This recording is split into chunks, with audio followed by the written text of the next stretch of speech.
ഈ കാലഘട്ടത്തില് സഭയ്ക്ക് വേണ്ടത് മുറിവുണക്കുന്ന ഒരു പിതാവിനെയാണ് എന്ന് പരിശുദ്ധാത്മാവ് തീരുമാനിച്ചപ്പോൾ റഫായേൽ എന്ന പേരുകാരനല്ലാതെ വേറൊരു പേരുകാരനെയും ഈ കാലഘട്ടത്തിൽ മേജർ ആർച്ച് ബിഷപ്പാക്കാൻ പറ്റുമായിരുന്നില്ല എന്നുള്ളതാണ് സത്യം.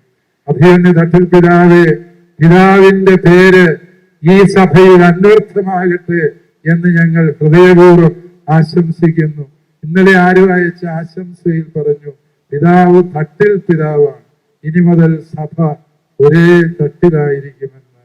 അത് ഞങ്ങളുടെ ആഗ്രഹമാണ്, സ്വപ്നമാണ്, പ്രതീക്ഷയാണ്. ദൈവം കൂടെയുള്ളപ്പോൾ അങ്ങേക്ക് അസാധ്യമായി മറ്റൊന്നുമില്ല എന്ന സത്യം ഓർക്കും. ഫ്രാൻസിസ് പുണ്യവാളൻ ഒരിക്കൽ എന്നോട് ലയോ ചോദിച്ചു, അല്ലയോ പിതാവേ, ഈ പുണ്യപരിപൂർണത എന്ന് പറഞ്ഞ എന്താണ്? അപ്പോൾ ഫ്രാൻസിസ് പുണ്യവാളൻ കൊടുക്കുന്ന മറുപടിയാണ് എനിക്ക് ഇഷ്ടപ്പെട്ടത്.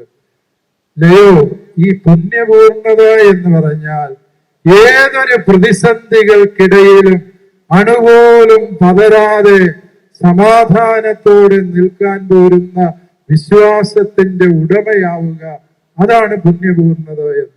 അഭിമന്യ പിതാവേ, അങ്ങേ വർഷങ്ങളായി അറിയാവുന്ന ഞങ്ങൾക്കെല്ലാവർക്കും അറിയാം, അങ്ങ് ഒരിക്കലും ഇളകാത്ത വിശ്വാസത്തിന്റെ സനാതന സാക്ഷ്യമാണ് എന്ന്. അഭിമന്യ പിതാവിൽ ഞങ്ങൾക്കുള്ള പ്രത്യാശയും ഞങ്ങൾക്കുള്ള വിശ്വാസവും ഈ ഒരു സത്യമാണ്. ഈ അഭിമന്യ തട്ടിൽ പിതാവ് ദൈവം തിരഞ്ഞെടുത്ത ദൈവത്തിന് സംപ്രീതനായ പുത്രനാണ്. ഇനിമേൽ നാം ഈ പിതാവിനെ ശ്രവിക്കണം, ഈ പിതാവിനെ അനുസരിക്കണം. ഈ പിതാവിനെ കേൾക്കുന്നവൻ ദൈവത്തെ കേൾക്കുന്നു.